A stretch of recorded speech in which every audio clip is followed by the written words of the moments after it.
रटने लगी जिभिया। राम ही राम, राम ही राम रटने लगी जिभिया। रटने लगी जिभिया, रटने लगी जिभिया। रटने लगी जिभिया, रटने लगी जिभिया। राम ही राम रटने लगी जिभिया। राम ही राम रटने लगी जिभिया। जय हो।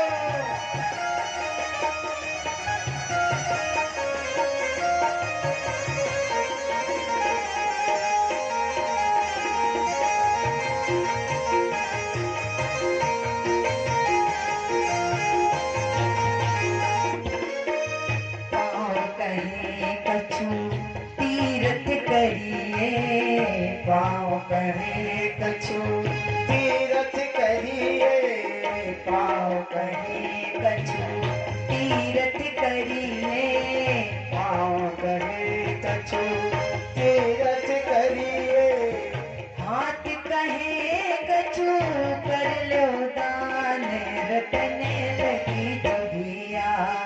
राम ही राम रटने लगी जिभिया। राम ही राम रटने लगी जिभिया। राम ही राम रटने लगी जिभिया। कहने लगी जिभिया। रटने लगी जिभिया। कहने लगी जिभिया। राम ही राम रटने लगी जिभिया। राम ही राम रटने लगी जिभिया।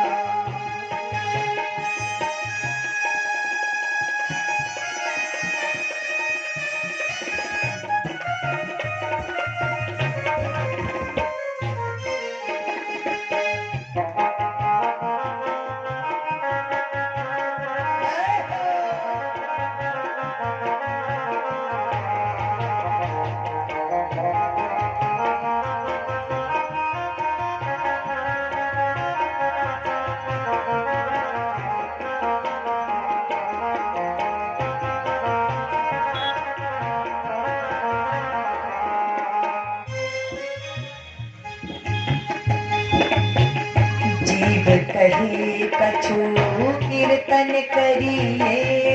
जीव कहे कछु कीर्तन करिए। जीव कहे कछु कीर्तन करिए। जीव कहे कछु कीर्तन करिए। आँख कहे कछु कर लो ध्यान, रटने लगी जिभिया। राम ही राम रटने लगी जिभिया। राम ही राम रटने लगी जिभिया। राम ही राम रटने लगी जिभिया। रटने लगी, रटने लगी जिभिया। कहने लगी जिभिया। रटने लगी जिभिया। कहने लगी जिभिया। राम ही राम रटने लगी जिभिया। राम ही राम रटने लगी जिभिया। रटने लगी जिभिया। रटने लगी जिभिया। रटने लगी जिभिया।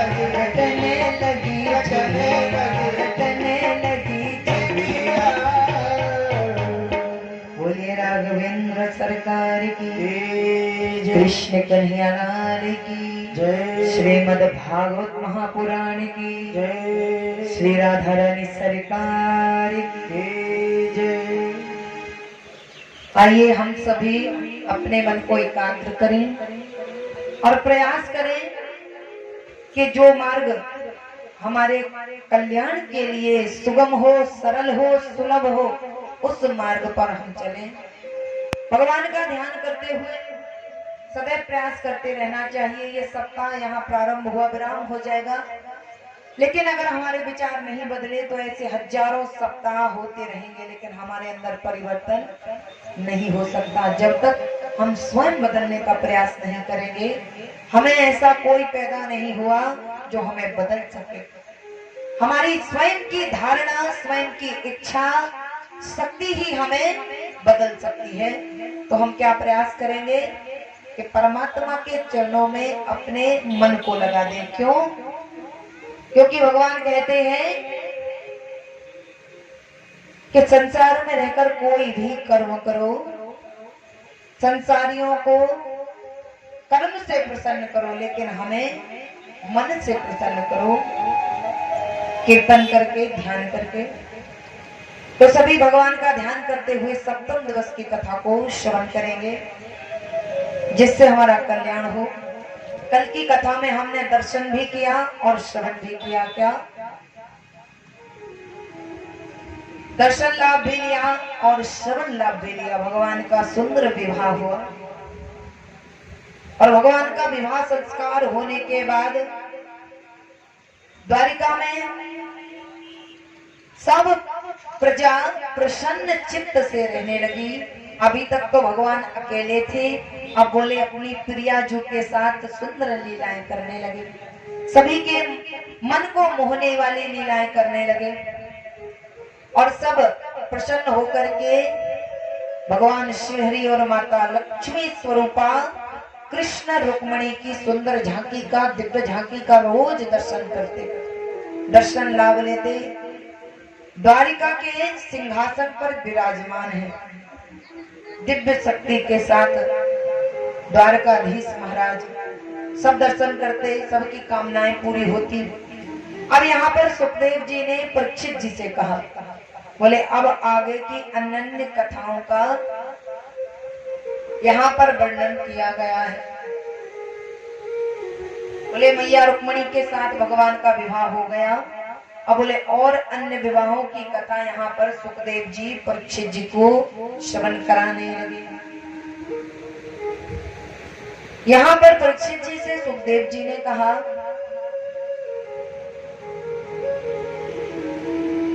कि भगवान ने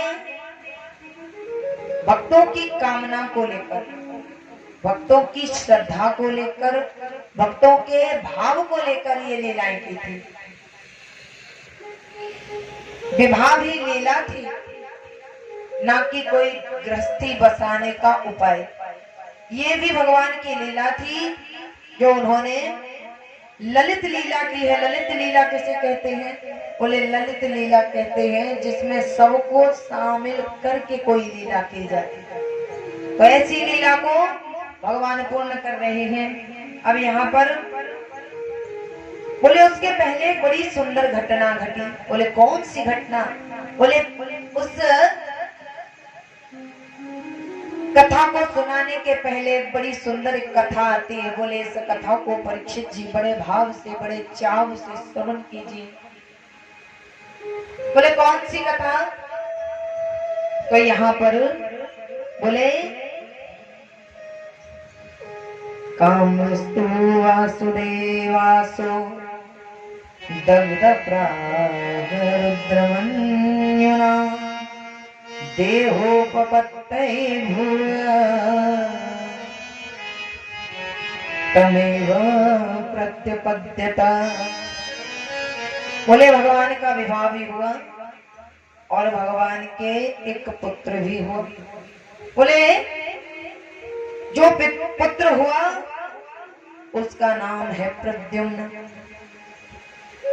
प्रद्युम्न का जन्म होते ही संबरासुर को पता लगा कि प्रद्युम्न का जन्म हो गया। ये प्रद्युम्न भी कृष्ण के समान मुझे दंडित करने वाला हो न हो, ये पुत्र भी मुझे परेशान करेगा। क्यों?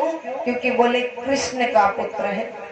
जैसे कृष्ण ने एक भी राक्षस नहीं छोड़ा। बोले ढूंढ ढूंढ के मारे हैं, कोने कोने से निकाल निकाल के, खींच खींच के मारे हैं। बोले पुत्र तो और, पिता शेर और पुत्र सवा शेर। बोले ये तो और भी भयंकर होगा। तो क्या किया? सूतिका ग्रह में प्रद्युम्न को माता रुक्मणी अपने साथ सुला करके चैन की निद्रा में चली गई। इतने में संबरासुर ने क्या किया? भेष बदल कर गया और संबरासुर ने उस पुत्र का 10 दिवस के पुत्र का अपहरण कर लिया। उस 10 दिवस के पुत्र को अपहरित कर लिया, लेकर के चल पड़ा है आकाश मार्ग से। सोचा इसे नष्ट कर देना चाहिए और लेकर के चला है। और उसने क्या किया, समुद्र में फेंक दिया। कृष्ण के पुत्र प्रद्युम्न को समुद्र में फेंक दिया संबरासुर ने, और अपने महल में चला गया। तो यहाँ पर ढूंढा गया, बोले प्रद्युम्न का पता नहीं चल रहा है। ये बताइए, अगर ये भगवान की लीला नहीं थी तो क्या थी? नंद बाबा को जब वरुण देव उठा ले गए थे तो क्या कन्हैया ने पता नहीं लगा पाया था? और आज जब उनका पुत्र अपहरित हो गया तो पता क्यों नहीं लगा पाया? लीला नहीं है तो क्या है?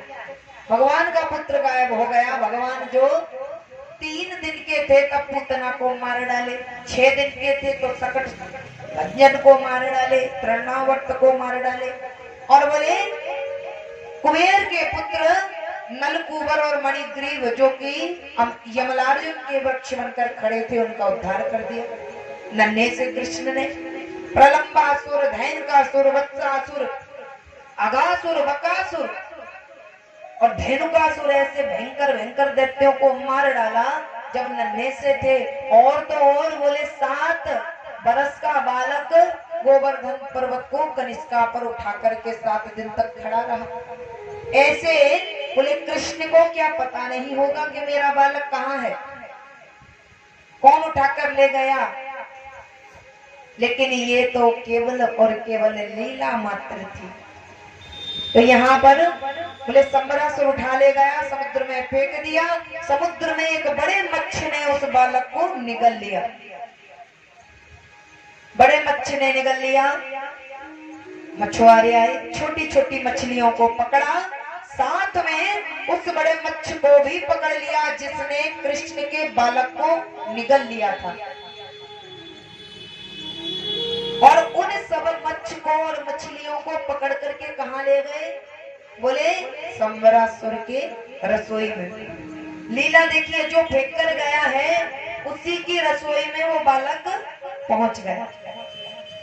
अब जैसे ही सभी मछलियों को देखा गया, बोले अरे ये बढ़िया बड़ी मछली है, इसे पाकशाला में ले जाओ और इसको अमनिया करके बोले तैयार करो।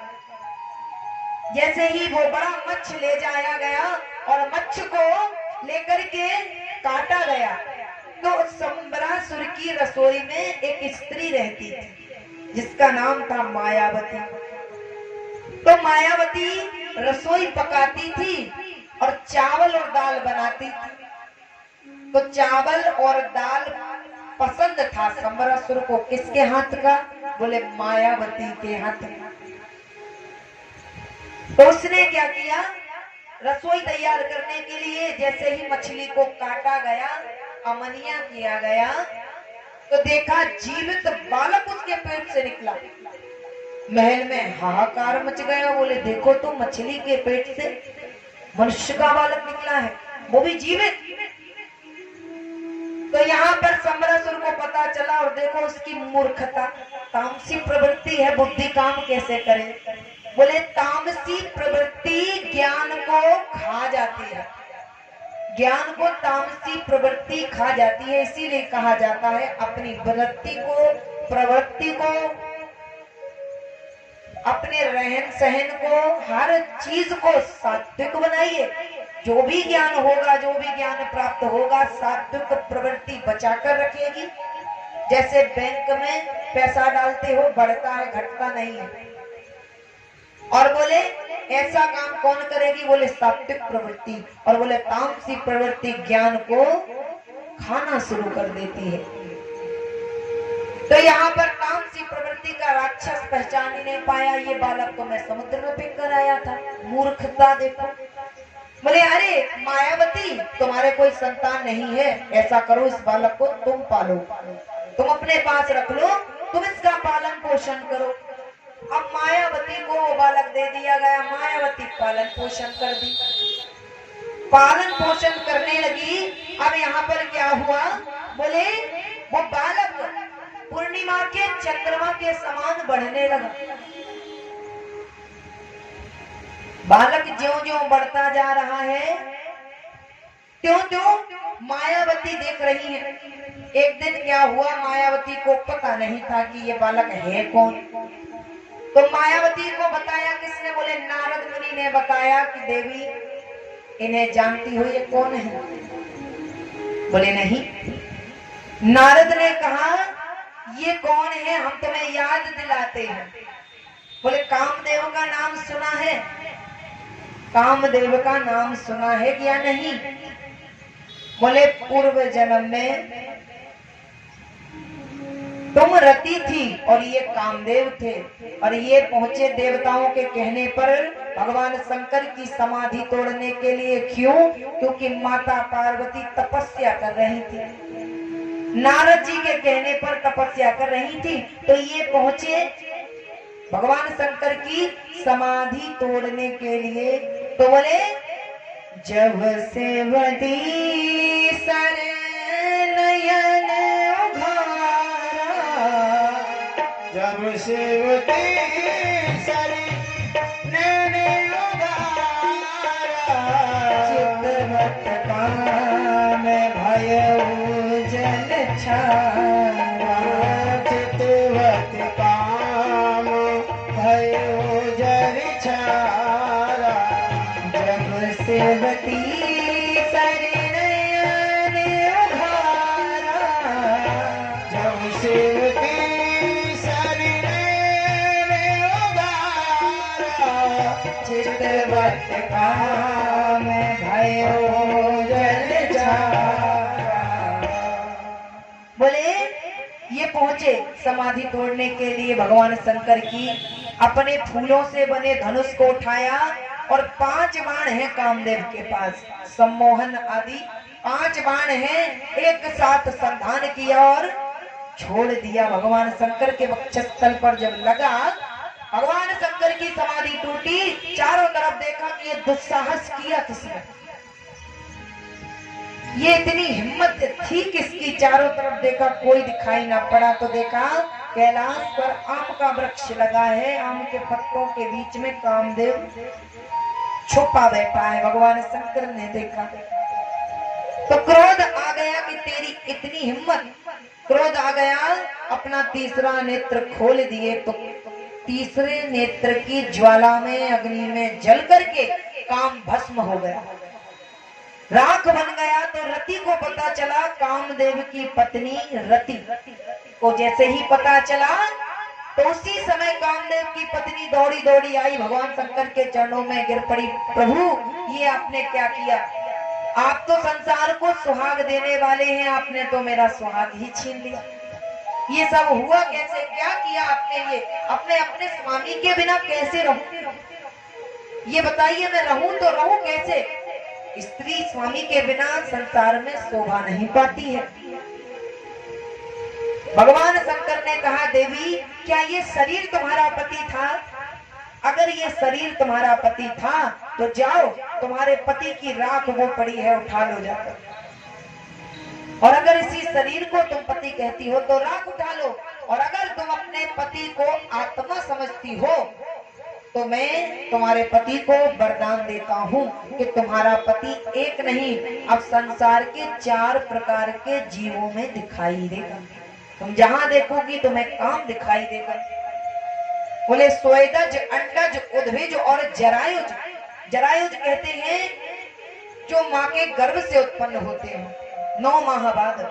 बोले उद्भिज जो धरती को फाड़कर प्रकट होते हैं, पेड़ पौधे आदि। और बोले अंडज जो अंडे को फोड़कर प्रकट होते हैं। और बोले स्वेदज जो पसीने से उत्पन्न होते हैं, जूक आदि।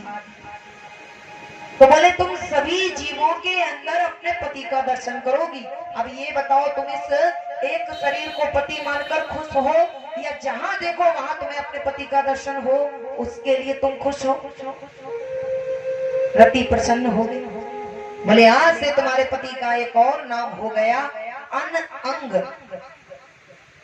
बिना देह के हो गए हैं तुम्हारे स्वामी। बोले आज से तुम्हारे पति का नाम है अन अंग। और बोले तुम सबके अंदर अपने पति का दर्शन करोगे। थोड़ी सी संतुष्ट हुई। भगवान समझ गए कि देवी को पूर्णतया संतुष्टि नहीं हुई है, तो बोले सुनो, द्वापर में जब कृष्ण आएंगे और कृष्ण के बेटे के रूप में तुम्हें तुम्हारे पति प्राप्त हो जाएंगे। अब अच्छा, ऐसा आपने कभी देखा कि पत्नी पति को गोद में खिलाए? ऐसा देखा? लेकिन ऐसी भी घटना हो गई है। बोले पति को गोद में खिला रही है पत्नी, और इतना छोटा है पति कि अभी दूध पीने के दिन है, और पत्नी नवयौवना है, जवान है। तो यहाँ पर बोले तुम्हारे पति का नाम अनांग होगा, सबके भीतर तुम अपने पति का दर्शन करोगी, और जाओ कृष्ण का पुत्र तुम्हारा पति बनकर आएगा और तुम उससे समय रहते पहचान जाओगी। बोले अच्छा। आज अपने पति की उस भस्म को अपने मस्तक पर लगाया और चल पड़ी है रति। और वही रति संबरासुर की रसोई में मायावती बनकर रह रही थी। यहाँ कृष्ण के पुत्र को संबरासुर ने उठाकर समुद्र में फेंका, समुद्र में मछली ने, उस मच्छ ने खाया, मच्छ को संबरासुर की रसोई में ले जाया गया, काटा गया, पेट से 10 दिन का बालक निकल आया है, और उस बालक को बोले मायावती तुम्हारे कोई संतान नहीं, तुम पालो। मायावती ने ले लिया। मायावती है रति, और जो पुत्र है वे है कामदेव। आज पति की सेवा करने लगी। समय व्यतीत हुआ, नारद जी ने कह दिया कि देवी याद आया कुछ? बोले बिल्कुल देवर्षि, याद आ गया। मैं रति हूँ और ये कामदेव हैं, लेकिन भगवान की गति देखो, पति मेरी गोद में है। बारे परमात्मा तुम्हारी लीला, पति को मैं गोद में लेकर खिला रही हूँ। समय व्यतीत हुआ, पति बढ़ने लगा है भैया, प्रद्युम्न बढ़ने लगा। और प्रद्युम्न जब बढ़ने लगे हैं, तो जब यौवना अवस्था प्रारंभ हुई, रति का भाव विचार, उनके प्रति व्यवहार बदल गया। तो कृष्ण का पुत्र है, संस्कारी है। जब भाव बदलने लगा, कटाक्ष करने लगी, बस इतने में ही क्या हुआ? बोले प्रद्युम्न ने टोक दिया। प्रद्युम्न बोले माँ, अब रति ने कान बंद कर लिए, माँ मत बोलो, ये क्या कह रहे हो? फिर कहा माँ, अब रति खड़ी है अपने कानों को बंद करके, स्वामी ऐसा मत बोलिए। बोले ये क्या कहती है मैया, आपने मेरी सेवा पुत्र के समान की है, आप मेरी माँ हैं, और माँ होकर के आप पुत्र से ऐसा व्यवहार करें, ये मुझे स्वीकार नहीं। अब देवी बोली कि भगवान शंकर ने तो कहा था समय रहते तुम्हारे पति को याद आ जाएगा, और पति को ना अबे याद है और ना तबे। अब क्या करें? बड़ी विडंबना। बोली क्या करें, कैसे करें, किसको याद करें? भगवान शंकर को याद किया। प्रभु आप ही जानो, इतने समय से प्रतीक्षा कर रही हूँ, 3 युग निकल गए, अभी भी अगर पति ना पहचाने तो बड़ी आफत की बात है। सतयुग और बोले त्रेता, और अब आके द्वापर में मिले हैं। बोले अब करें तो करें क्या? भगवान शंकर की कृपा हुई। एक दिन रति निकली महल से और अपने पति के ऊपर सम्मोहन डाला, आगे चली जा रही है, पीछे पीछे प्रद्युम्न चल रहे हैं। बाग में पहुंचे जहां उनकी भेंट हुई थी, पहुंचे, आज याद दिलाने का प्रयास किया अपने स्वामी को, भगवान शंकर को याद किया, भगवान प्रकट हो गए। बोलिए शंकर भगवान की जय, बोलिए कृष्ण कन्हैया लाल की जय। भगवान प्रकट हो गए और भगवान ने प्रकट होकर के आज प्रद्युम्न को बताया। क्या बताया? बोले प्रद्युम्न तुम काम हो, याद है कुछ? जैसे ही भगवान ने याद दिलाया है काम को, पूरा चित्रण याद आ गया कि मैं जलाया गया था भगवान शंकर के तीसरे नेत्र से, और मैं काम हूँ और कृष्ण का पुत्र बनकर आया हूँ। आज याद आ गया तो अपनी पत्नी से क्षमा मांगी। बोले तुमने इतने दिनों तक तपस्या की है, हद हो गई, आज क्षमा मांगी है। प्रसन्न होकर के बोले लीला करने लगे। अब यहाँ पर देवी रति जो मायावती बनकर आई थी, उन्होंने कहा, बोली सुनो, अब तुम्हें चलना चाहिए तुम्हारी माँ के पास। बोले क्यों?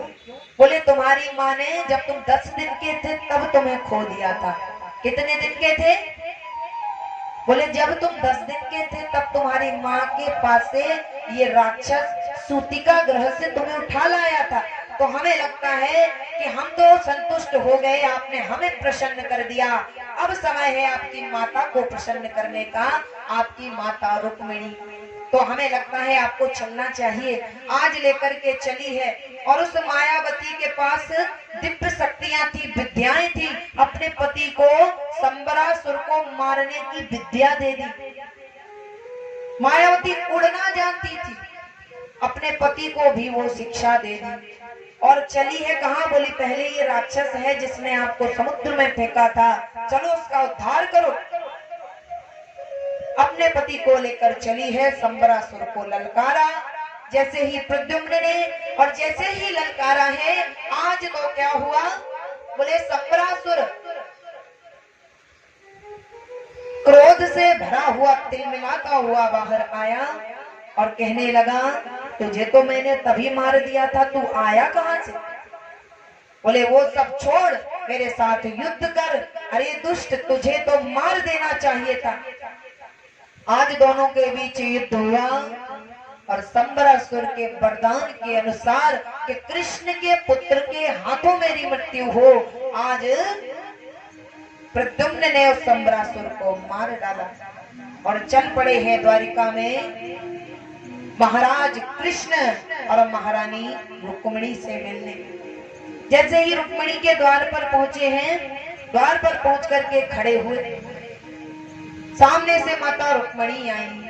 रुक्मिणी मैया ने जैसे ही प्रद्युम्न को देखा और वहां पर अंतापुर में रहने वाली बहुत सी स्त्रियों ने जैसे ही प्रद्युम्न को देखा, सब चौंक गई। अरे कृष्ण भगवान आ गए, क्योंकि जो प्रद्युम्न थे बिल्कुल भगवान के जैसे दिखने वाले थे। तो यहाँ पर जैसे ही देखा, आज तो किसी ने पर्दा कर लिया, कोई अपने कक्ष में भाग गई, किसी ने मुंह छुपा लिया और प्रद्युम्न खड़े हैं सामने। जैसे ही रुक्मिणी मैया ने देखा, रुक्मिणी मैया कहने लगी अहो ये तो मेरे बालक जैसा लग रहा है, मुझे ऐसा क्यों लग रहा है जैसे ये बालक, पर पूरी बात कह ना पा रही है। क्यों? कैसे कह दे किसी और के लड़के को अपना लड़का? बोले वाह रे भगवान, तुम्हारी अजीब लीला है। बोले इस बालक का शरीर मेरे स्वामी जैसा है, मेरे पति के जैसे इसके अंग अंग बने हुए हैं, ऐसा जान पड़ता है मानो मेरा ही बालक हो। बोले मेरा भी बालक 10 दिन का था, तब कोई दुष्ट चुरा कर ले गया। आज अगर मेरा बालक होता तो इतना ही बड़ा होता। जैसे ही कह ही रही थी, सामने रति और प्रद्युम्न खड़े हैं और बोले देखो तो इसके साथ में ये जो बधू है, ऐसी ही मेरे बेटे की भी बहू आ गई होती। और बोले बड़ी भाग्यवान है तेरी माता, कितना सुंदर पुत्र है उसका। बार बार ऐसे ही कहने लगे। पीछे से भगवान कृष्ण आए और बोले रुक्मिणी पहचान कैसे ना सकी तुम? और माता रुक्मिणी के नेत्रों से अश्रु बह रहे हैं। जैसे ही बार बार कहा मेरा बालक होता तो ऐसा ही होता, अहो मेरा बालक, अहो मेरा पुत्र।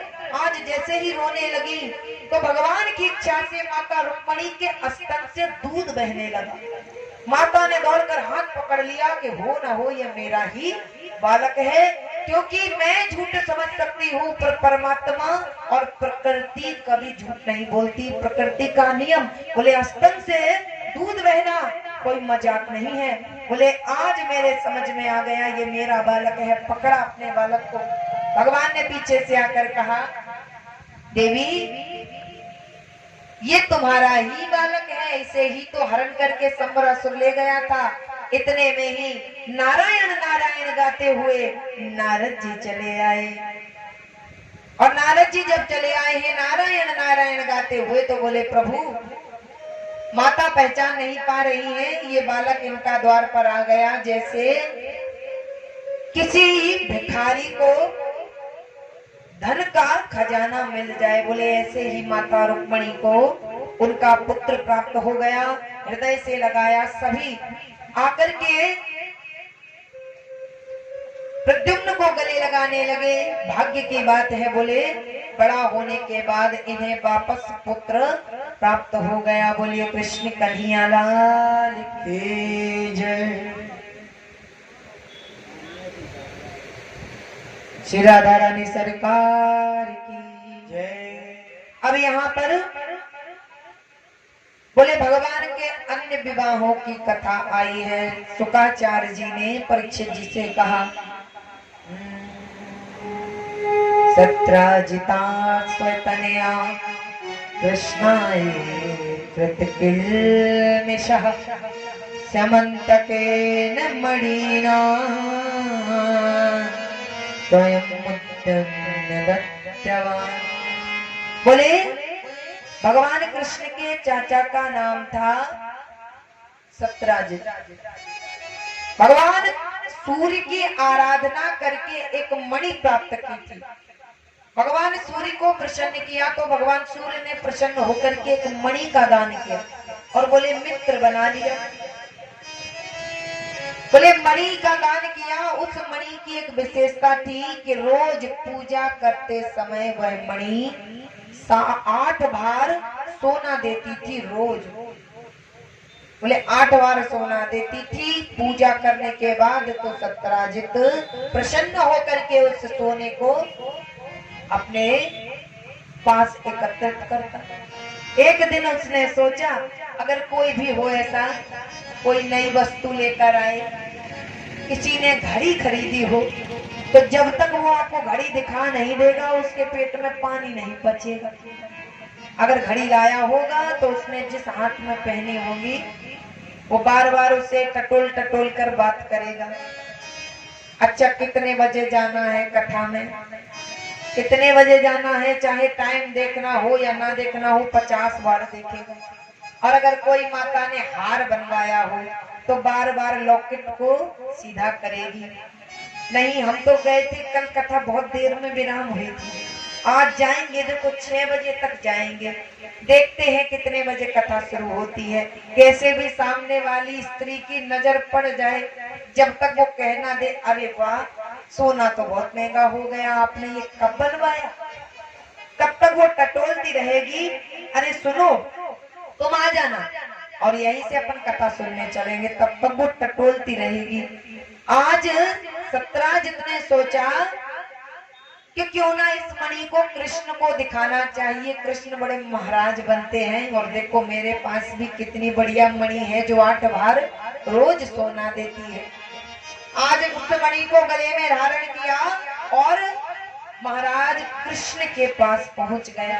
द्वारपालों ने देखा उस चमकती हुई मणि को, दौड़कर भगवान कृष्ण के पास आए। बोले प्रभु आज तो साक्षात सूर्यदेव आपसे मिलने आ रहे हैं। बोले अच्छा, बोले हाँ आज आपसे सूर्यदेव मिलने आ रहे हैं।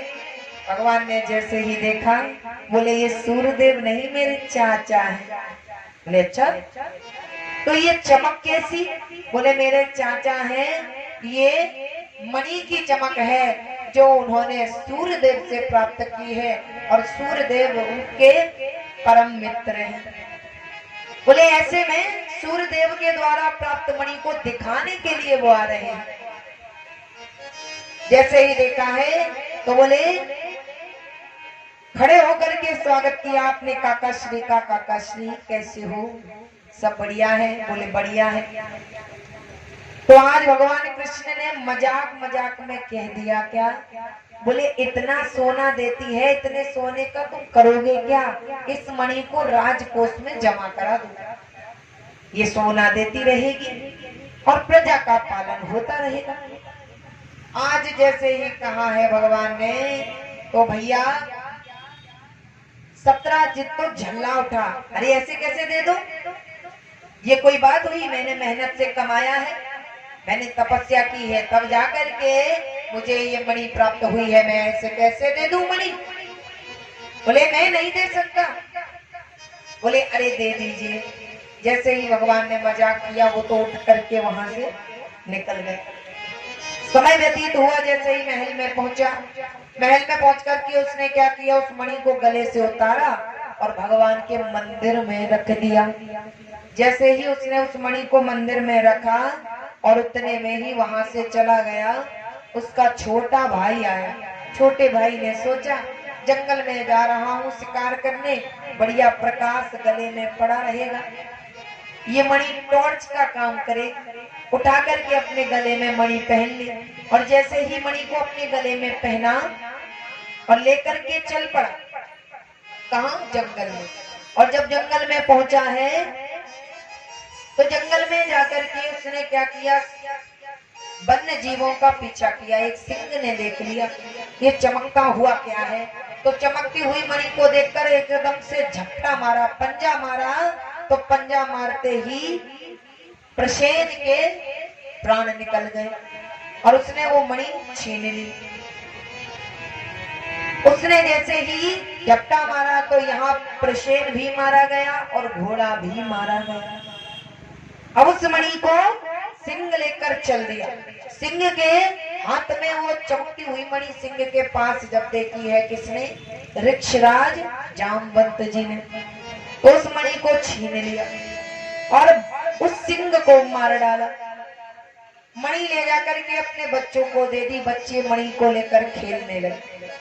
अब जब मणि को लेकर खेलने लगे हैं बच्चे, तो इतने में क्या हुआ,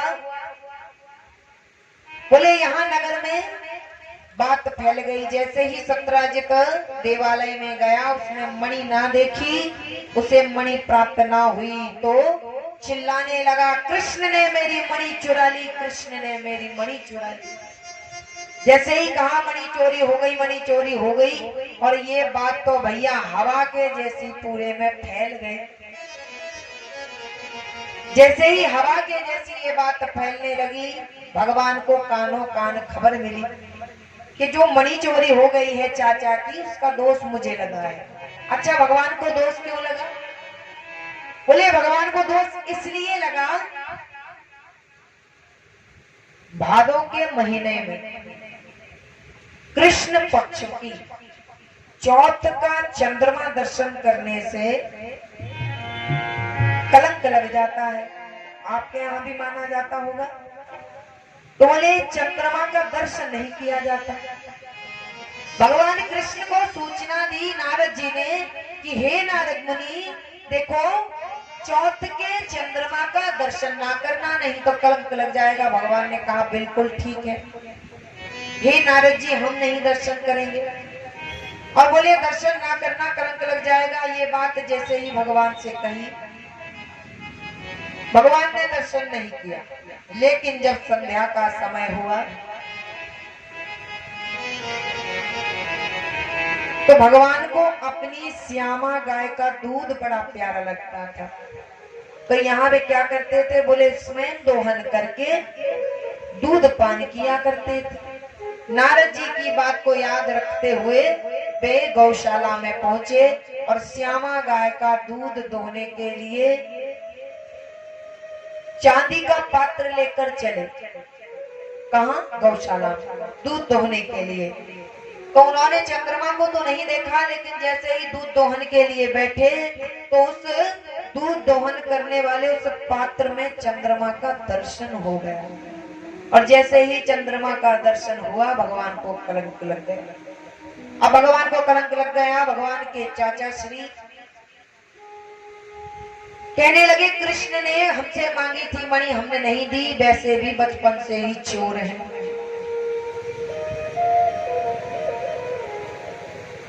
माखन की चोरी करता है। और बोले ऐसे चोर पर भरोसा नहीं करना चाहिए। भगवान को जब चोरी लगी है तो भगवान ने आकर अपनी मैया को कहा, क्या कहा?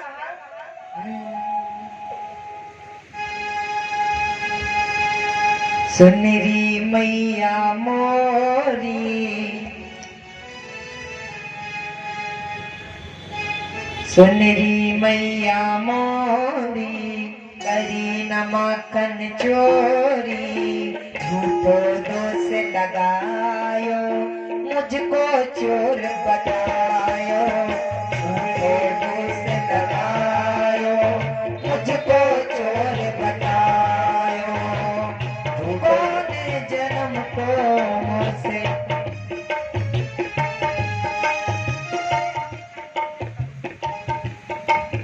सुनरी मैया मोरी करी नमकन चोरी, झूठ दोष लगायो, मोको चोर बतायो, झूठो दोष लगायो, मोको चोर बतायो, कौन जन्म को मुझसे बैर निभायो माँ, कौन जन्म से मुझसे बैर निभायो, सुनरी मैया मोरी करी नमकन चोरी, झूठ दोष लगायो, मोको चोर बतायो, झूठो दोष लगायो, मोको चोर बतायो,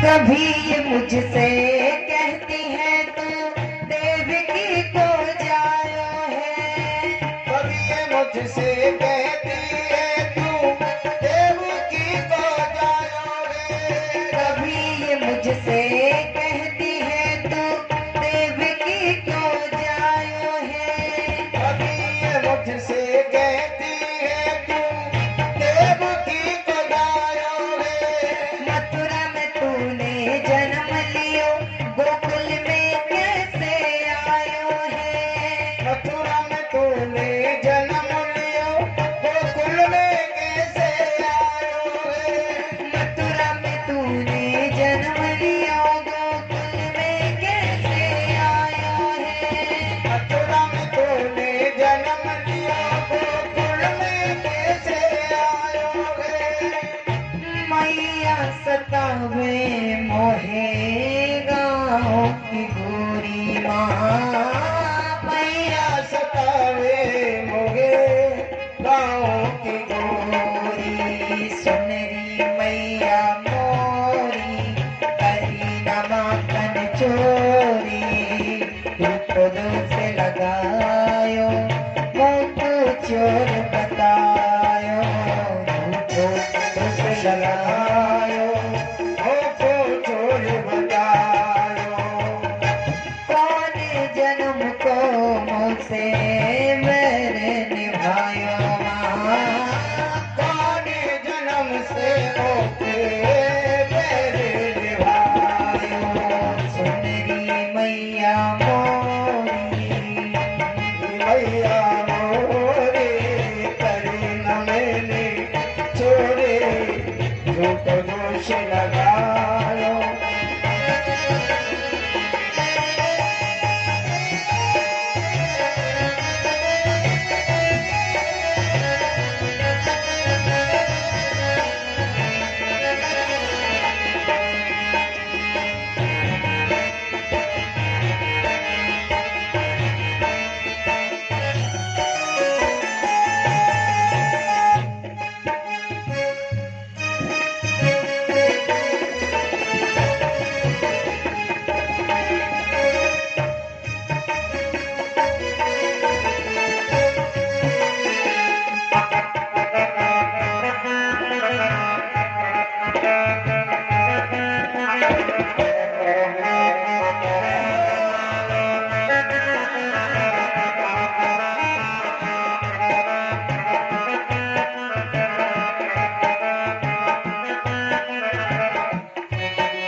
तट पे जाता हूँ तो रास्ता रोके रहती है। यमुना तट पे जाता हूँ तो रास्ता रोके रहती है।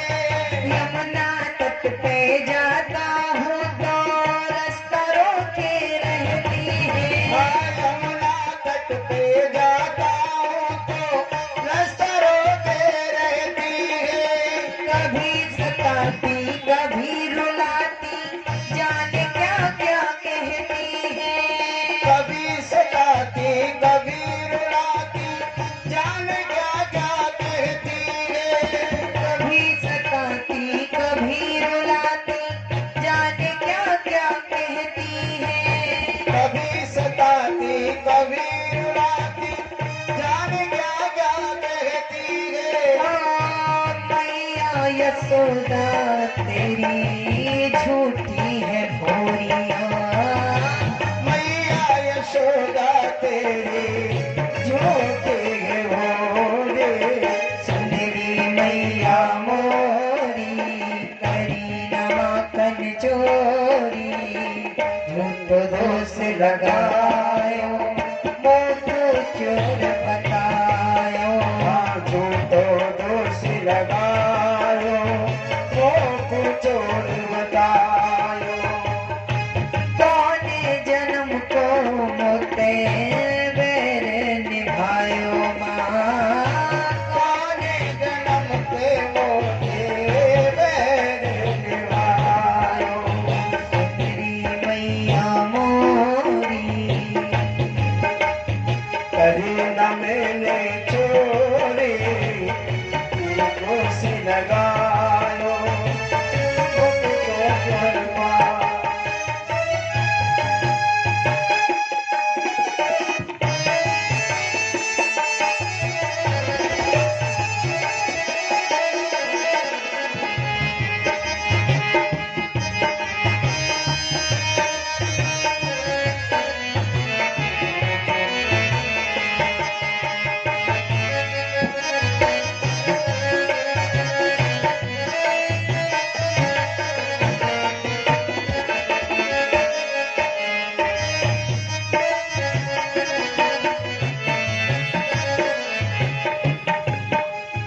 कौन है सच्चा कौन है झूठा ये मैंने पहचान लिया।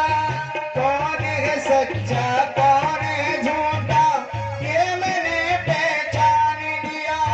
कौन है सच्चा कौन है झूठा ये मैंने पहचान लिया। कौन है सच्चा कौन है झूठा ये मैंने पहचान लिया। फैली हुई है माया तेरी ये तो मैंने जान लिया। फैली हुई है माया तेरी ये तो मैंने जान लिया। हाँ फैली हुई है माया तेरी मैंने तो ये जान लिया। वो फैली हुई है माया तेरी मैंने तो ये जान लिया। भक्तों ने बांधी है ये प्रेम की डोरी माँ। भक्तों ने वादी है ये प्रेम की डोरी। सुनरी मैया मोरी हरी नवाकन चोरी। रूप दोष लगायो ओको चोर बतायो। झूठो दोष लगायो ओको चोर बतायो। कौन जन्म को मोते बैर निभायो। कौन जन्म के मोको बैर निभायो। सुनरी मैया मोरी करी नवाकन चोरी। झूठो दोष लगायो ओको चोर बतायो। झूठो दोष लगायो ओको चोर बतायो। झूठो दोष लगायो ओको चोर बतायो। बोलिए कृष्ण कन्हैया लाल की। की जय। अब कन्हैया तो गोपियों के बुलाने पर माखन चोरी करने जाते थे, लेकिन नाम ऐसा बदनाम हुआ कि माखन चुराने वाले का नाम अब मणि चोर हो गए। बोले मणि की चोरी की है, ऐसा दोष लग गया भगवान के माथे। और जब दोष लग गया है तो कन्हैया ने अपने साथियों को लिया, मंत्रियों को लिया, बंधु बांधवों को लिया। बोले मणि हमको दोष लगा करके गई है, उस मणि को हमें ही लेकर आना है। अगर हमारे साथ चल सकते हो तो चलो, हम मणि ढूंढ कर लाएंगे। बोले चंद्रमा का दोष लगने का ये नियम बना कहां से? बोले एक बार की बात है, भगवान शंकर के पास कुछ ऋषि आए। बोले प्रभु हम आपको भोजन कराना चाहते हैं। भगवान ने कहा अच्छा तुम हमें भोजन कराओगे? बोले हाँ हम आपको भोजन कराना चाहते हैं। बोले ठीक है, भोजन कराना चाहते हो, मुझे छोड़ो, मेरे बेटे को भोजन करा दो, मेरे पुत्र को भोजन करा दो, गणेश को। बोले ठीक है।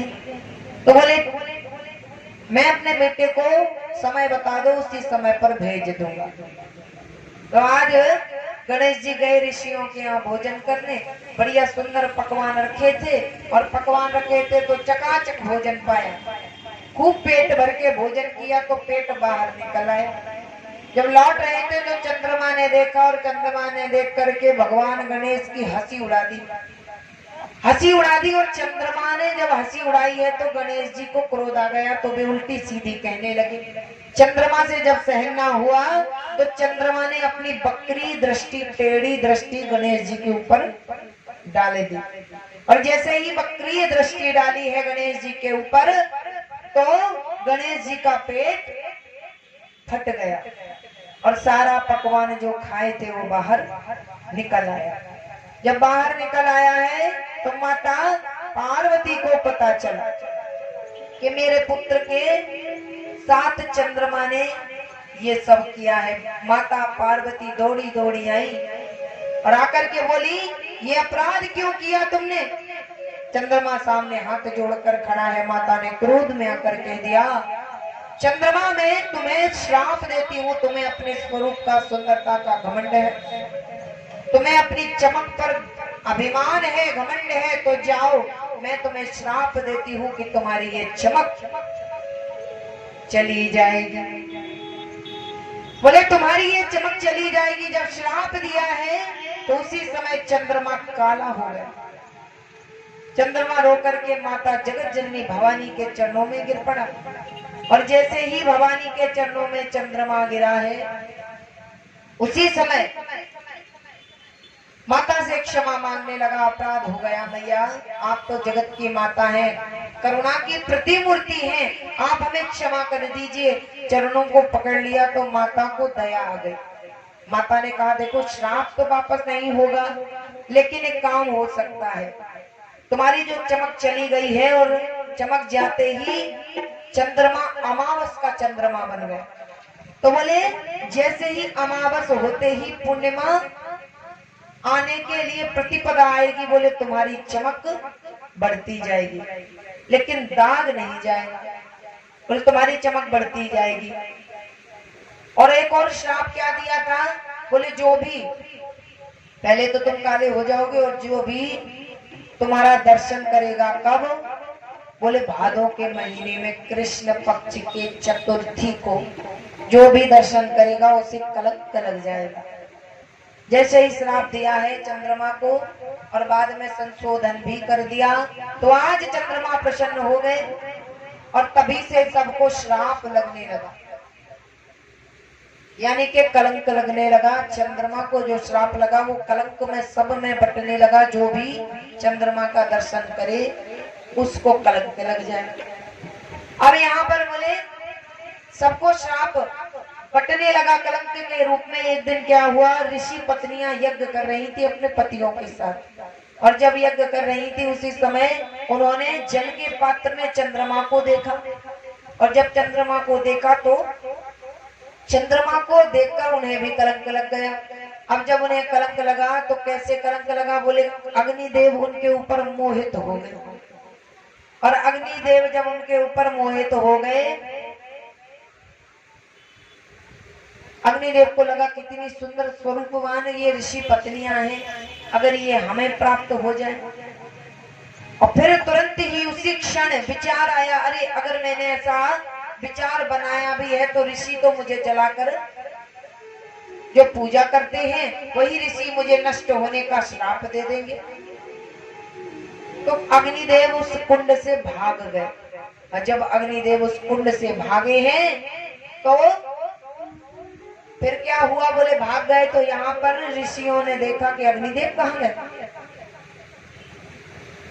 और अग्निदेव जब भागे तो अग्निदेव की पत्नी का नाम है स्वाहा। क्या नाम है? अग्निदेव की पत्नी का नाम है स्वाहा। स्वाहा ने देखा कि मेरे पति के मन में विकार आ गया, ऋषि पत्नियों पर गलत दृष्टि डाली है। और पतिव्रता स्त्री स्वाहा ने क्या किया, अपने 7 स्वरूप बनाए। जिन पत्नियों पर मन आ गया था उन्हीं पत्नियों का स्वरूप बनाया और स्वरूप बना करके अपने पति के सामने पहुंची। और अपने पति के सामने पहुंची अग्निदेव ने जैसे ही देखा, बोले अरे मैं तो समझता था कि तुम मुझे पसंद हो तुम सब, लेकिन तुमको भी मैं पसंद था। वे पहचान न सके कि ये तो मेरी ही पत्नी है जो 7 रूप बनाकर आई है। तो आज बड़े प्रेम से उनका स्वागत किया और उनके साथ विहार किया, बड़े आनंद से बैठे हैं। तो यहाँ जब प्रसन्न हो गए अग्निदेव और वे स्वाहा 7 रूपों में आकर के इनके साथ विराजमान हुई।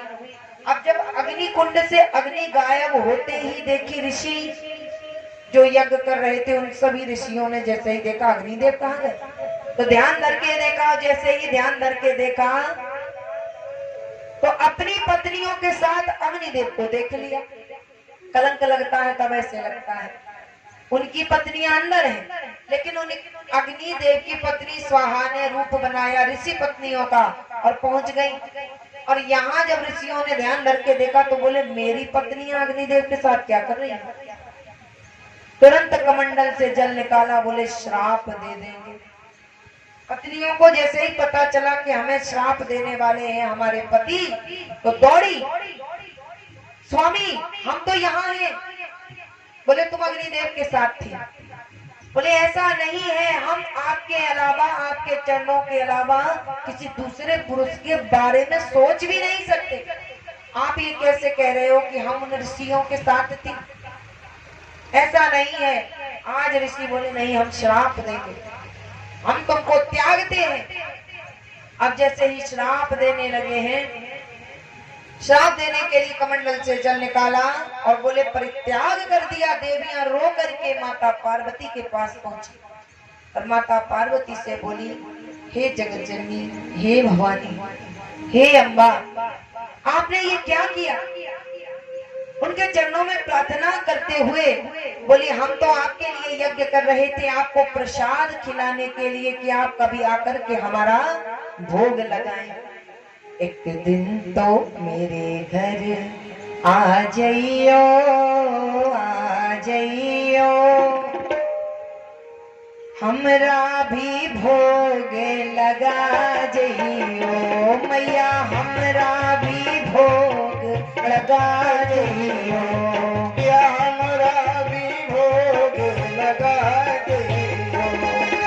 एक दिन तो मेरे घर आ जाइयो, आ जाइयो, मैया हमरा भी भोग लगा जाइयो, या हमरा भी भोग लगा जाइयो, मैया हमरा भी भोग लगा जाइयो। या हमरा भी भोग लगा जाइयो।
की तेर, ध्यान की पुकार हो या भक्तों की तेर, ध्यान की पुकार हो या भक्तों की तेर, आती हो दौड़ी मही करती हो देर, आती है दौड़ी मैया न करती देर, ध्यान की पुकार हो या भक्तों की तेर, ध्यान की पुकार हो या भक्तों की तेर, आती हो दौड़ी नहीं करती हो देर, आती है दौड़ी नहीं करती हो देर, हमरी भी बिगड़ी बना जइयो, बना जइयो, भैया हमरा भी भोग लगा जइयो, हमरे भी बिगड़ी बना जइयो,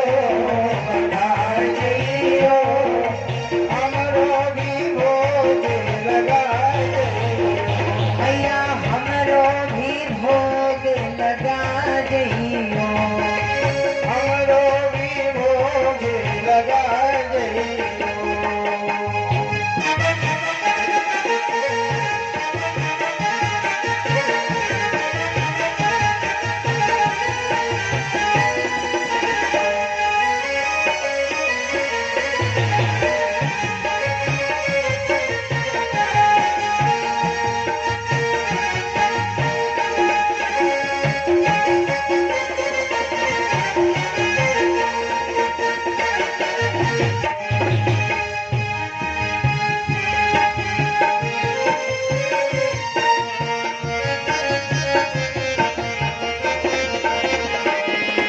माना तेरे दर से मेरा घर बड़ी दूर, माना तेरे घर से मेरा घर बड़ी दूर, माना तेरे दर से मेरा घर बड़ी दूर, माना तेरे घर से मेरा घर बड़ी दूर, किंतु शेरा वाली तुम आना जरूर, किंतु शेरा वाली तुम आना जरूर, माना तेरे दर से मेरा घर बड़ी दूर, माना तेरे घर से मेरा घर बड़ी दूर, किंतु जोता वाली तुम आना जरूर, किंतु जोता वाली तुम आना जरूर, किंतु अम्बे मैया तुम आना जरूर, किंतु अम्बे मैया तुम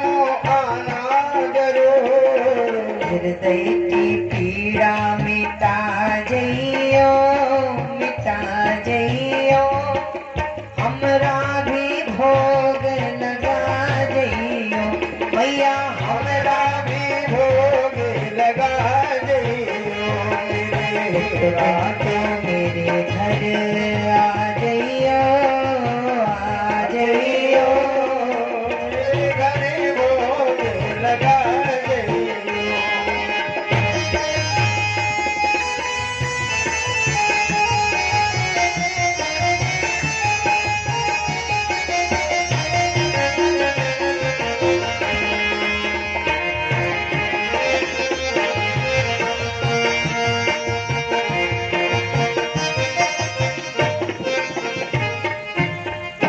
बोलिए जगदम्बा मैया की जय, बोलिए कृष्ण कन्हैया की।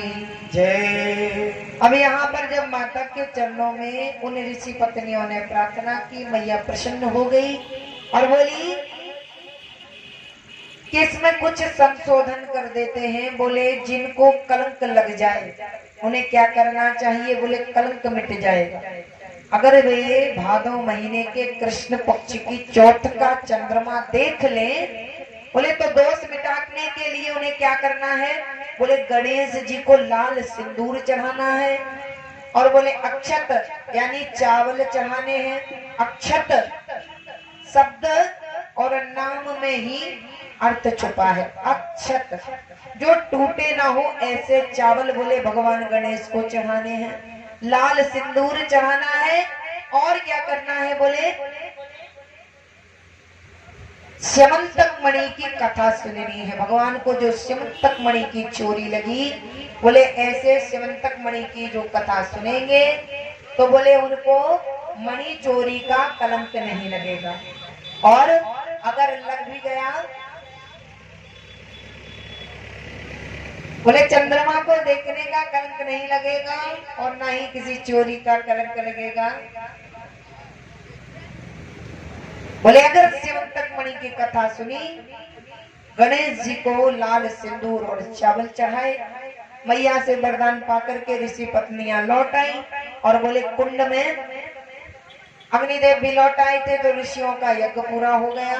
अब यहाँ कन्हैया को कलंक लगा है, तो कन्हैया ने क्या किया, बोले दूध दोहन में दर्शन कर लिया, दुग्ध पान किया, और यहाँ पर बोले अपनी चोरी को मिटाने के लिए जंगल में निकल गए। जंगल में चलते चलते उन्होंने क्या देखा, बोले घोड़ा मरा पड़ा है, और वहीं पर सत्यजित का भाई प्रसेन मरा पड़ा है, और बोले जहां पर वो मरे पड़े हैं वहीं से पैरों के निशान बने हैं। किसके, बोले सिंह के। उन्हीं पैरों के निशानों के साथ साथ चल करके भगवान वो जब कुछ और आगे गए तो देखा वहां पर सिंह भी मरा पड़ा है, और सिंह के मृत शरीर के पास से ऋक्षराज जामवंत यानी भालू के पैरों के निशान बने हैं। उन निशानों के साथ साथ भगवान चले तो क्या देखा कि एक कंदरा तक में निशान गए हैं। उस कंदरा, उस गुफा में जब प्रवेश कर गए तो चमकती हुई मणि को देखा, और मणि को देखा तो ऋक्षराज जामवंत के बच्चे उस मणि से खेल रहे थे, और जैसे ही आज जामवंत जी को आवाज लगाई बच्चों ने कि ये कौन आ गया है, जैसे ही जामवंत जी ने बच्चे के चिल्लाने की आवाज सुनी, दौड़ करके बाहर आए, देखा कि भगवान कृष्ण सामने खड़े हैं, और जब देखा कि भगवान कृष्ण सामने खड़े हैं तो बोले पहचान नहीं पाए भगवान कृष्ण को। भगवान कृष्ण से पूछा कौन हो तुम और यहाँ किस लिए आए हो। भगवान ने कहा अरे महाराज आपको नमस्कार करता हूँ, ये जो मणि है ना, ये मणि मुझे दे दीजिए। बोले क्यों दे दूं, मैं लूट कर लाया हूँ। बोले मैंने युद्ध किया शेर के साथ तब पाई है, क्यों दे दूं। बोले अरे इसकी मुझे चोरी लगी है। बोले नहीं दे सकता, अगर तुम्हें मणि चाहिए तो मेरे साथ तुम युद्ध करो और युद्ध में जीत कर ले जाओ। बोले अच्छा ठीक है, तो हो जाने दो युद्ध। युद्ध होने लगा दोनों के बीच, जामवंत और भगवान कृष्ण के साथ। 1 दिन 2 दिन 4 दिन 10 दिन 15 दिन 20 दिन बीत गए, लेकिन युद्ध बराबर चल रहा है। अब युद्ध चल रहा है बराबर, जामवंत जी भगवान को न पहचान पाए और युद्ध चलता रहा। भैया 21 दिन 22 दिन 24 दिन हो गए, अभी भी कोई पहचान नहीं निकली। 25 दिन हो गए, 26वां दिन लगा। भगवान ने सोचा अब तो जामवंत जी थक गए हैं, अब कहां तक इन्हें खिलाता रहूं, इनके साथ कब तक खेल करता रहूं। तो इतने में ही बोले युद्ध करते करते भगवान ने सोचा अब की बार इन्हें याद दिला ही दूंगा। क्या याद दिला दूंगा। बोले जब भगवान आए थे त्रेता युग में, तो त्रेता युग में जब रावण को मारा तो जामवंत जी ने प्रभु श्री राम से कहा प्रभु एक बात कहूं, मुझे लग रहा है कि मैं आपके साथ युद्ध करूं। बोले अच्छा मेरे साथ युद्ध करना है। बोले हाँ प्रभु मुझे युद्ध करने की इच्छा है, क्योंकि जब मैं जवान था तो बोले मैं 7 परिक्रमा समुद्र की तो दौड़ के कर लेता था, समय देख करके। बोले मैं 7 परिक्रमा दौड़ कर लेता था, लेकिन प्रभु अभी भी मेरे मन में ये इच्छा है कि मैं आपके साथ युद्ध करूं। वो तो जवानी की बात थी, अब तो बुढ़ापा आ गया है, लेकिन मैं चाहता हूं आप मेरे साथ युद्ध करें। भगवान ने कहा देखो एक तो तुम हमारे भक्त ठहरे, दूसरी बात मैं मर्यादा में हूँ, मैं मर्यादा पुरुषोत्तम राम बनकर आया हूँ। अगर तुम्हारी ऐसी इच्छा है तो एक काम करते हैं, जब मैं द्वापर में आऊंगा तो तुम्हारे साथ छक्के युद्ध करूंगा। जब तक तुम थक ना जाओ तब तक युद्ध करूंगा। बोले अच्छा, तो प्रभु एक बात बताओ, जब द्वापर में आप आएंगे तो मैं आपको पहचानूंगा कैसे? बोले पहचानने की तरकीब बता देता हूँ। बोले जब युद्ध करते करते तुम थक जाओ और मैं जो तुम्हारे एक मुष्टिका जोर से घुमाकर मारूं और तुम्हारी हड्डियां टूट जाएं, जान लेना कि मेरा बाप आ गया है। भगवान ने जैसे ही कहा, बोले ऐसे मुष्टिका के प्रहार से जब हड्डियां चूरमा बन जाए तो तुम समझ लेना कि मैं ही हूँ। बोले ठीक है प्रभु। आज 26 दिन हो गए। भगवान ने कहा याद दिला दो, जामवंत जी थक गए हैं। और जो मिलाकर के घुमा के धड़ाम से मुष्टिका का प्रहार किया, जामवंत जी की हड्डियां चुरमुरा गई। जामवंत जी जमीन पर पड़े हैं, जमीन पर पड़े हैं। भगवान ने जैसे ही जामवंत जी की ओर देखा, बोले हो गया कल्याण। जामवंत जी ने जैसे ही नेत्र खोले, बोले प्रभु गलती हो गई, पहचान गया हूँ। अरे पहचान गया कि आप ही हैं, चरणों में पड़े हैं। भगवान ने अपने हस्त को जैसे ही जामवंत जी के शरीर पर फेरा, उनकी पूरी पीड़ा शांत हो गई। जामवंत जी खड़े हो गए, प्रभु भूल हो गई, मुझे नहीं पता था आप इतना भयंकर युद्ध करते हैं। ना कोई अस्त्र शस्त्र लिया और हड्डियों का बना दिया चूरमा। तो बोले प्रभु अब लेकिन एक बात कहूं, अब ये मणि जो है आप ले जाइए। जैसे ही भगवान मणि लेने लगे, आज जामवंत जी ने हाथ पकड़ लिया। बोले प्रभु लेकिन मणि के साथ साथ एक और मेरी कीमती मणि है, वो भी आपको दूंगा। बोले अच्छा। बोले आपके दर्शन के बाद में पूर्ण काम हो गया, मुझे अब कोई इच्छा नहीं रही। तो मैं चाहता हूँ कि आपका दर्शन करने के बाद मैं किसी बंधन में ना रहूं। और बोले मेरी एक पुत्री है जो मेरे बंधन का कारण है, और पिता को चाहिए कि बच्चों को ठिकाने लगा दे तब घर छोड़ के निकले। ऐसा ना हो बच्चे घर में 10 पैदा हो गए, पिता कह रहा है मैं तो बाबा बन जाऊंगा, बच्चे यहाँ वहां भटक रहे हैं, बाबा बन के भाग गया। बोले देखिए पहले मैं अपनी पुत्री को ठिकाने लगाऊंगा, तब जाकर के आपके नाम का जप करूंगा जंगल में जाकर। तो बोले मेरी कन्या को आप ले लीजिए और दहेज में ये मणि ले लीजिए। भगवान ने कहा देखिए जामवंत जी आपको तो पता है ना कि मैं विवाहित हूँ। बोले कोई बात नहीं, मुझे स्वीकार है। जब पिता को स्वीकार है तो आपको क्या बुराई? बोले मुझे स्वीकार है, आप कर लीजिए। अपनी पुत्री को बुलाया। भैया भालू की पुत्री कैसी होगी? भालू है जामवंत जी, ऋक्षराज जामवंत की पुत्री कैसी होगी? भालू जैसी होगी। जैसे ही बुलाया पुत्री को, पुत्री सामने खड़ी है। भगवान ने देखा, बोले जय दिन देखवे को रेगा। तो भगवान ने देखा, बोले ठीक है अगर आपकी इच्छा ऐसी है तो चलो मैं विवाह कर लूंगा। तो आज हाथ लेकर के अपनी कन्या का भगवान के हाथ में दिया और साथ में उठा करके मणि दे दी। बोले अब आप ले जाइए प्रभु। भगवान ने कहा चलो देवी बैठ जाओ रथ पे। अब देवी चल दी है, रथ पर बैठ गई। रथ पर बैठ गई, द्वारिका के समीप पहुंचे। द्वारिका के द्वार पर सेवक खड़े थे। सेवकों ने देखा अरे महाराज आए हैं। और ये महाराज जब आए हैं तो बोले ये गाड़ी में, कौन सी गाड़ी में, कौन सी गाड़ी में बैठा कर लाए थे? लाला कौन सी गाड़ी, नाम बता। तेने बादना ना बताई। भगवान कृष्ण लेके आए गाड़ी, कौन सी है? 800 फॉर्च्यूनर गाड़ी लेके बोले भगवान रथ पर बिठा करके जामवती को लेकर आए। अब जैसे ही द्वारिका के द्वार पर सेवक खड़े थे, दौड़े। बोले भैया भगवान तो जाने किसे लेकर आ गए। दौड़ करके गए, माता रुक्मणी को कानों कान खबर लगी। बोले देखा आपका प्रेम खत्म। बोले तुम्हारी सौतन आ गई है, भगवान को तुम अब प्रिय नहीं लगती, तुम्हारे बाद अब सौतन ले आए हैं। जैसे ही माता रुक्मणी को पता चला कि प्रभु एक और अपनी भार्या ले आए हैं, तो मैया रुक्मणी ने क्या विचार बनाया? बोले प्रभु आपकी लीला तो मैं भी जानती हूँ, लेकिन मैं भी नर लीला में हूँ, तो क्यों ना आपका साथ दूं। तो कहने लगी मेरे होते हुए कैसे दूसरी स्त्री आ गई? जब मैं थी तो दूसरी कहां से आ गई और क्यों आ गई? तो इतने में ही क्या बोले, माता रुक्मणी ने एकदम से कह दिया, बोले जो स्त्री मेरे प्रभु के साथ आई है वो स्त्री मुझसे कम सुंदर हो जाए। बोले जो स्त्री मेरे पति के साथ आई है वो मुझसे कम सुंदर हो जाए। अब भालू से जाम्बवती जी बढ़िया सुंदर स्त्री में परिवर्तित हो गई। भगवान बोले माता लक्ष्मी के हाथों मुझे यही तो आशीर्वाद दिलवाना था। जाम्बवती थी कौन? भालू, मादा भालू। तो बोले आज जैसे ही माता रुक्मणी ने कहा ये जो स्त्री आई है वो मुझसे कम सुंदर हो जाए, तो वे स्त्री में परिवर्तित हो गई। द्वार पर आई, भैया थाल लेके रुक्मणी मैया खड़ी है, अगवानी के लिए अगवानी करी है और ले जा करके उनको उनके कक्ष में छोड़ दिया।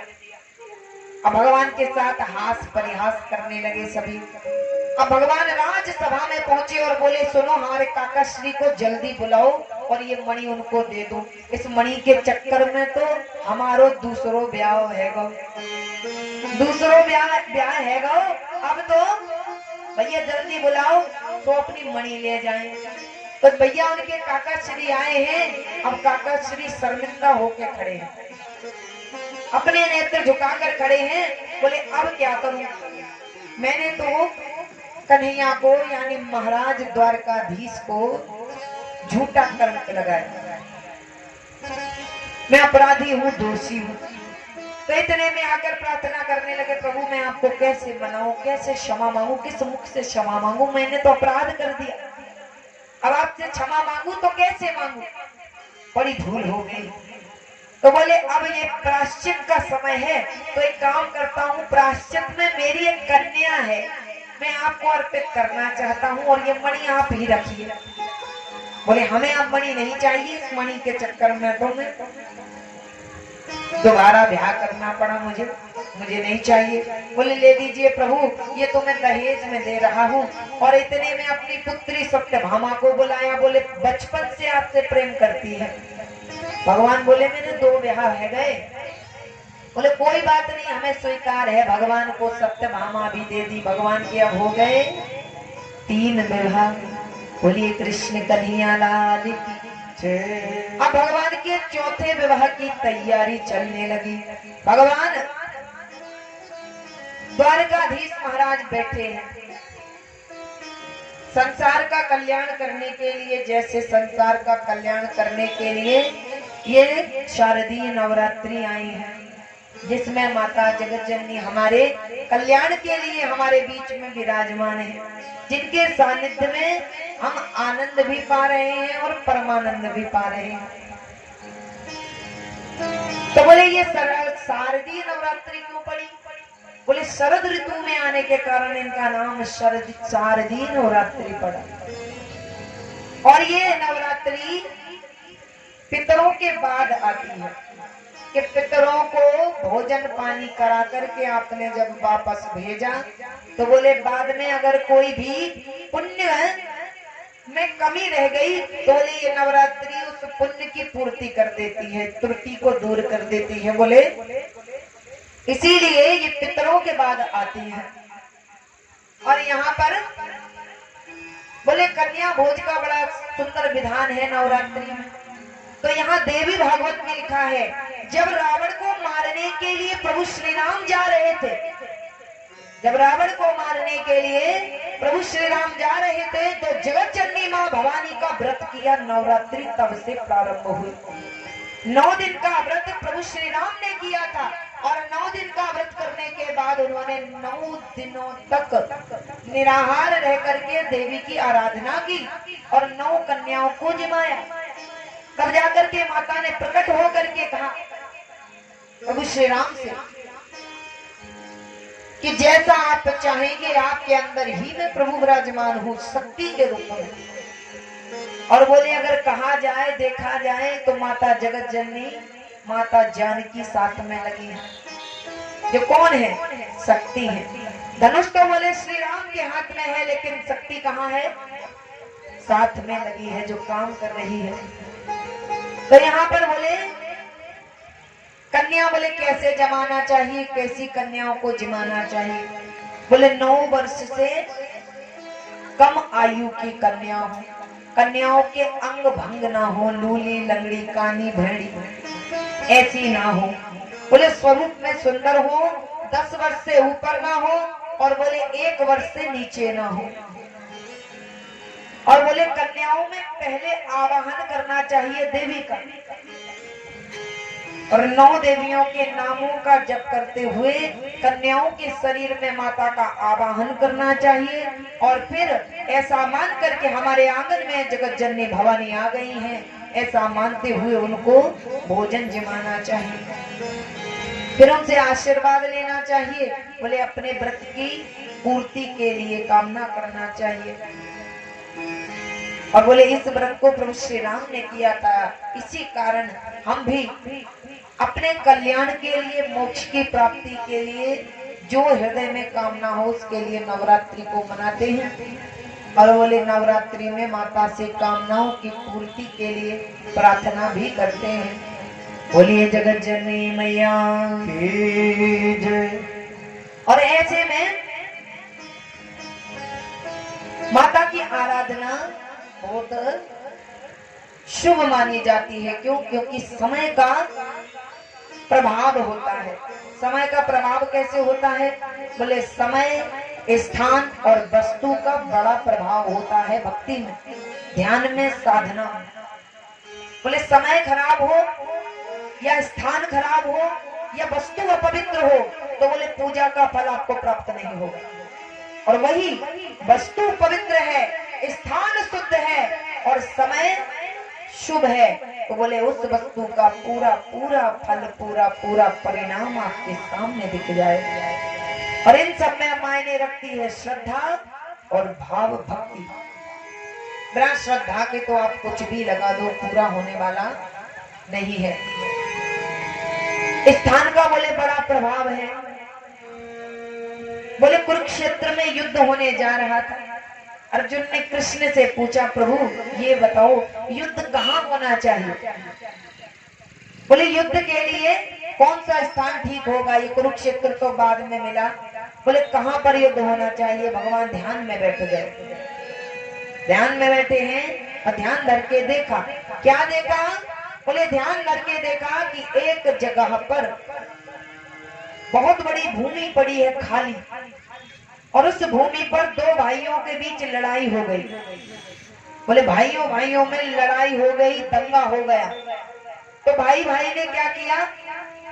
आपस में कोर्ट कचहरी के चक्कर लगाना शुरू किया। बड़े भाई ने सोचा अगर छोटा भाई जीत गया तो सब कुछ छीन लेगा। तो छोटे भाई को सोते समय, जबकि कहा जाता है पागल, नशे में हो, स्त्री हो, बालक हो, मतवाला हो, नौर शस्त्र अस्त्र हाथ में ना लिए हो, ऐसे पर वार नहीं करना चाहिए। अगर ऐसे पर किसी भी व्यक्ति पर आपने वार कर दिया तो आप नरक जाएंगे। बोले स्त्री पर, छोटे बालक पर अगर कोई सो रहा हो, पागल हो, नशे में हो या उसके हाथ में कोई हथियार ना हो, अगर ऐसे व्यक्ति पर आपने आक्रमण किया तो आप सीधे नरक जाएंगे। बोले नरक के गामी हो जाते हैं। तो यहाँ पर बोले सो रहा था, उसके बड़े भाई ने क्या किया? हाथ में छुरा लेकर के उसके पूरे शरीर पर छुरा घोंप दिया, अंग अंग को काट डाला। और तब भी उसके प्राण नहीं निकले तो उसके पैर को पकड़ करके उसी पूरी भूमि में उसके शरीर को घसीटता हुआ यहाँ से वहां, वहां से यहाँ, यहाँ से वहां, वहां से यहाँ ले जा करके पूरी भूमि को खून से रंग दिया। भगवान ने नेत्र खोले, बोले अर्जुन ऐसा स्थान मिल गया जहां पर खड़े होते ही, जहां पर बोले खड़े होते ही आपका भाव हो जाएगा मारो काटो, मारो काटो, ये भावना आपके अंदर आ जाएगी। बोले स्थान का बड़ा प्रभाव होता है। तभी तो कहा जाता है कि किसी भी पुण्य कर्म को नदी के किनारे करो। क्यों? क्योंकि जो सुरसरी, नर्मदा, गोदावरी, ताप्ती, सरयू, पवित्र यमुना आदि नदियां हैं, बोले इनका किनारा पवित्र रहता है। क्यों? क्योंकि ये युगों युगों से चली आ रही हैं। बोले इनका किनारा पवित्र होता है, इसीलिए अगर इनके किनारे पर कोई पुण्य कर्म किया जाए तो बोले अच्छा फल मिलता है। किसी मंदिर के प्रांगण में किया जाए तो बोले मंदिर को बड़े भाव भक्ति से अनुष्ठान के साथ वैदिक पौराणिक नीति रीति से बनाया जाता है, तो बोले वो भी क्षेत्र अच्छा होता है, इसीलिए वहां अच्छा परिणाम मिलता है। और बोले कई बार ऐसा भी देखने को मिला है क्षेत्र अच्छा न होने के कारण बड़े बड़े यज्ञ विध्वंस हो जाते हैं। बोले क्षेत्र का, समय का, वस्तु का बड़ा प्रभाव पड़ता है।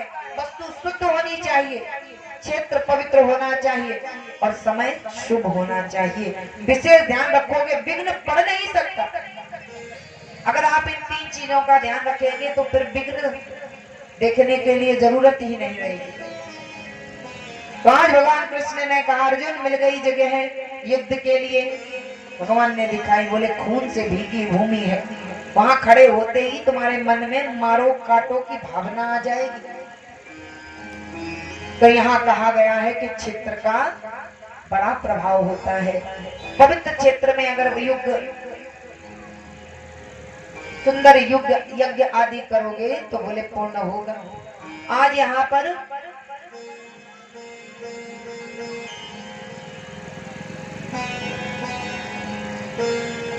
वो युद्ध हुआ कुरुक्षेत्र में, वही क्षेत्र कुरुक्षेत्र कहलाया जहां पर ये पाप हुआ था। तो बोले क्षेत्र की बड़ी महिमा है, कोई भी पुण्य कर्म करें तो क्षेत्र को अवश्य देखें। बोलिए जगदम्बा मैया की जय। तो बोले जगत जननी मां अम्बा भवानी कृपा करने के लिए ही हमारे बीच में आई है। क्षेत्र का बड़ा प्रभाव है और ऐसे पवित्र क्षेत्र में इनकी गोद में बैठ करके हम कथा श्रवण कर रहे हैं। तो बोले कैसे विधि विधान से इन नवरात्रियों को मनाना चाहिए। अब यहाँ पर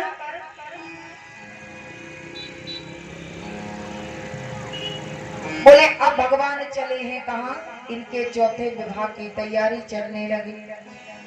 भगवान को जब पता चला कि 5 पांडवों को लाक्षागृह में जलाया गया है लेकिन ये बच गए हैं, भगवान को पता चला लाक्षागृह में ये 5 पांडव जलाए गए हैं लेकिन बच गए हैं, तो भगवान चले अर्जुन से मिले हैं, सभी से मिले हैं और बढ़िया हास परहास होने लगा। प्रसन्न होकर के अर्जुन ने कहा कृष्ण हे अच्युत, बहुत दिनों से आपके साथ कहीं मन विहार करने नहीं गए हैं, अगर आप कहें तो आज आप सारथी बन करके हमारे साथ चलें। बोले ठीक है। भगवान ने अर्जुन को कहा चलो। आज भगवान चल दिए हैं और रथ को तेज गति से दौड़ाया, यमुना किनारे पहुंचे। जैसे ही यमुना किनारे पहुंचे उन्होंने क्या देखा, एक स्त्री घोर तपस्या कर रही है। जैसे ही तपस्या करते हुए भगवान ने देखा उस स्त्री को तो अर्जुन से कहा अर्जुन एक काम करोगे? बोले हाँ बताओ। आज्ञा करो गोविंद। आज बोले जाओ देखो जाकर ये स्त्री इतनी कठिन तपस्या क्यों कर रही है। अर्जुन रथ से उतर करके उस स्त्री के पास पहुंचे और स्त्री के पास जाकर के अर्जुन ने अपने गांडीव को कांधे से उतारा और उस स्त्री से पूछा देवी आप इतना कठोर तप क्यों कर रही हैं, क्या कारण है, ऐसा कठोर तप करने का कारण क्या है। तो उस स्त्री ने कहा अहम देवस्य सवितुर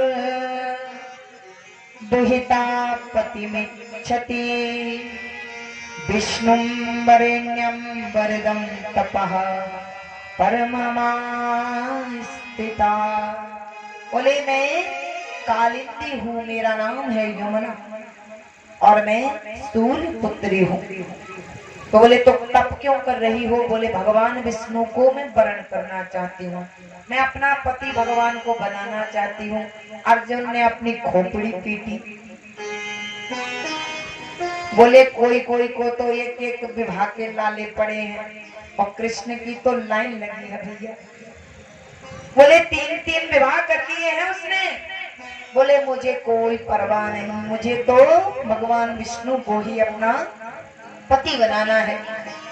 अर्जुन समझ गए, बोले विष्णु तो ये कृष्ण है मेरा सारथी, इसके अलावा कौन नया विष्णु पैदा हो गया। बोले देवी उनके 3 विवाह हो चुके हैं। बोले मुझे कोई मतलब नहीं, मैं तो उनको पति बनाना चाहती हूँ। और बोले अगर उन्होंने तुमसे विवाह ना किया तो बोले तपस्या कर करके मैं अपने शरीर को सुखा दूंगी और नष्ट कर दूंगी। बोले एक बात बताओ देवी, तुम उस विष्णु से, उस कृष्ण से इसलिए तो विवाह नहीं करना चाहती कि वो महाराज है, पैसे वाला है, पैसे के लालच में तो विवाह नहीं करना चाहती हो। कई बार ऐसा देखा गया है कि पैसे को देख करके सामने वाला कहता है हम तुमसे बहुत प्रेम करते हैं, बहुत प्रेम करते हैं। बोले पैसा देख करके प्रेम कर लेते हैं, तो ऐसा तो नहीं कि पैसे के चक्कर में आप विवाह कर रही हो। बोले ऐसा नहीं है, जाकर देखिए मेरे पिता ने मणि से जड़ा हुआ, हीरे से, मोती से, मानिक से जड़ा हुआ मेरे लिए महल बनाया है, सोने का महल जो यमुना के अंदर है। जाकर देखिए मैंने उस महल को ठुकरा दिया उस विष्णु को पाने के लिए। अब तो अर्जुन की आंखें खुल गई, दौड़े दौड़े पहुंचे कहां, भगवान के पास। बोले प्रभु चौथे विवाह के लिए सेहरा पहन लो। क्या बोले? बोले प्रभु चौथे विवाह की तैयारी हो रही है, सेहरा बांध लो। बोले क्यों? बोले ये जो स्त्री तपस्या कर रही है तुम्हें पति बनाना चाहती है। बोले अच्छा? बोले हाँ तैयार हो जाओ। भगवान ने जैसे ही सुना है, बोले जैसे ही उस स्त्री ने कहा अगर इन्होंने हमसे विवाह ना किया तो हम इस देह को छोड़ देंगे, अपने प्राणों को त्याग देंगे। भगवान ने कहा उन स्त्री को बुलाओ, रथ पर बिठाया, हस्तिनापुर ले गए, हस्तिनापुर से द्वारिका ले गए और उन कालिंदी देवी यमुना के साथ विवाह किया। बोलिए यमुना मैया की जय। मीठे रस से भरोड़ी राधा रानी लागे, महारानी लागे, मन खारो खारो यमुना जीरो पानी लागे। मीठे रस से भरियो रे राधा रानी लागे, महारानी लागे, मन खारो खारो यमुना जीरो पानी लागे। मीठे रस से भरोड़ी राधा रानी लागे, महारानी लागे, मन खारो खारो यमुना जीरो पानी लागे। राधे राधे राधे राधे।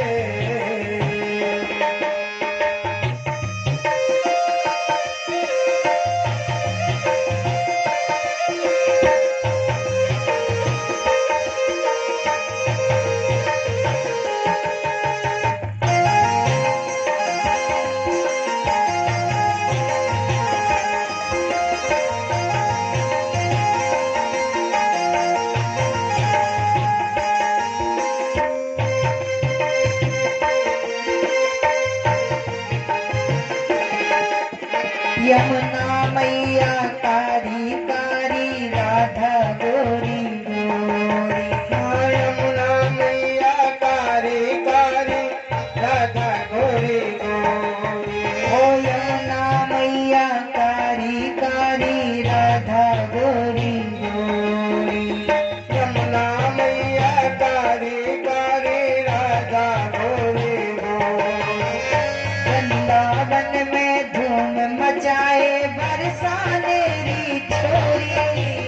वृंदावन में धूम मचाए बरसाने की छोरी। रजधाम राधा झुकी रजधानी लागे, रजधानी लागे, मोहे मीठो मीठो सरयू जी पानी लागे। ओ राजा राम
नित्य मुरली पे तेरे सुमरे बारंबार।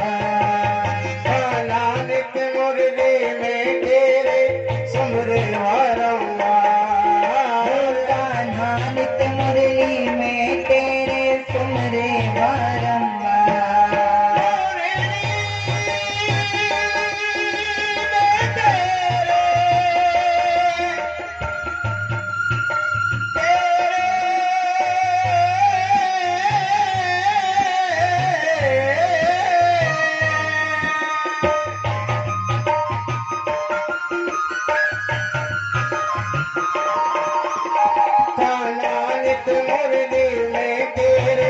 सुमरे बारंबार। नित मुरली में तेरे सुमरे बारंबार। कान्हा नित्य मुरली में तेरे सुमरे बारंबार।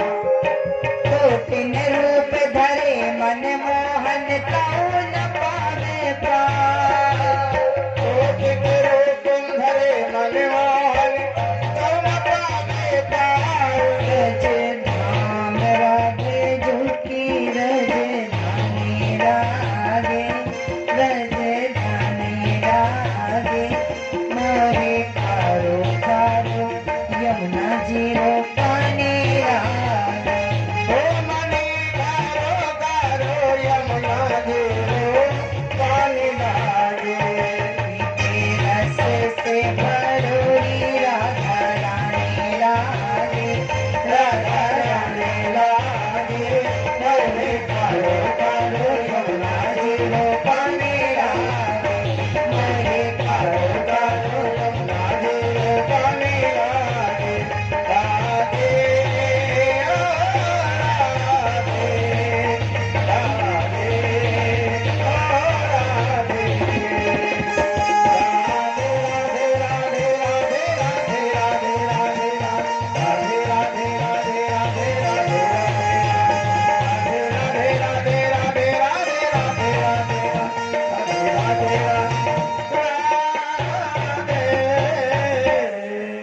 बोले कृष्ण कन्हैया लाल की। जय श्री राधा रानी सरकार की। की जय।